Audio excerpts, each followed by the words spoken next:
Hello. Alright, what do we talk about? Don't know idea. The Lexus. Well, I mean, the plan is to actually record the Lexus first of all. The Lexus. Alright, yes, so this is what, our new to us IS200. The, what year? 2000? 2001? 2001, 2000. What else we got? We don't talk about taillights. What else we got? Oh yeah, taillights are fucked. I mean, a lot of the car's fucked because the previous owner decided to rattle can it white.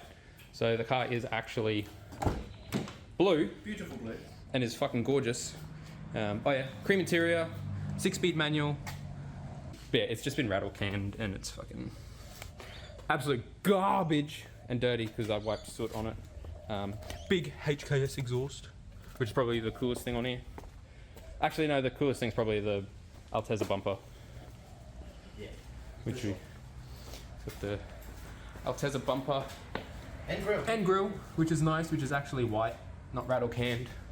Fenders are chopped as, not rolled, body filled, bolts. Just, it's rough as guts, but it's a drift car. Drift car. So it's got the 1G FE, because no one wants an NA2J. So we're missing heat shields and intake and shit like that, but that's fine because, well, we're gonna pull this. We're gonna pull the motor. Starting today. Yes. That's the just to get it running, get it started. I mean, it does run, but it's rough.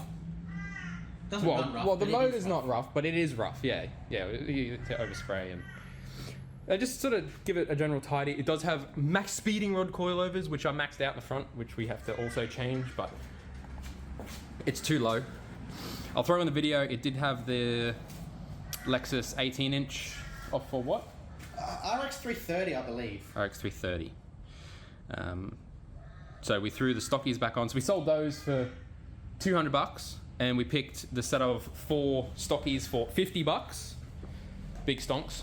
$150 profit already, even though we're in the hole because money bags. What? Bought a drift car. So, yeah, taillights, manged up, bad. Got the clears, we'll replace all this, we'll get new taillights because we'd like it to be roadworthy. Yes, it is going to be registered, roadworthy, drive to and from track. So. Because trailers are expensive. Trailers are expensive, and I have a big yard, but not that big. So. There's enough room for another trailer. Yep. And another car. Anyway, so yeah, she's rough, but she's ours now. We're gonna start? Yeah, we better start, eh? I don't know where to start, but we'll probably take off. Intake's probably a good start. Well, if we're going to pull the motor, we've got to pull off the grille, bumper, headlights, fenders, and bonnet. Yeah, that's probably a good start. We'll probably start there. Let's start there. We'll do that.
It's a man in pain. Yes. Okay, so everything's gone really well. So inevitably, something had to go wrong. Something had to go So the exhaust bolts underneath are rusted and seized and are rounding and are not good. Right, so we're gonna have to cut shit. So we're gonna quit while we're ahead. We've done quite a bit today. We've got to get extra jack stands, which are at my house. Get the car much higher off the ground, and that exhaust is going to be the priority. Yeah, you got to try and cut the studs off. Looks like we're going to pull the gearbox with the motor as well. It's going to be easier instead of trying to reach up behind the motor, and it is a massive pain in the ass. So, but again, we need the exhaust off to do that. All right, let's quit while we're ahead and call it a day. Call it part 1. Day 2. Day 2. We cut it.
Engine is out. Engine is pulled. Yeah, so new clutch. Engine rebuild. Back in the car. Yeah. Hope So it works. I don't know. If that's all going to be in one video, but we'll see if we can. We might just do like a clean pull down, clutch install. See how ambitious we are. I mean, we might be fast pulling it back together. I doubt that very much. Anyway, we're done. We're done. We're done. Bye.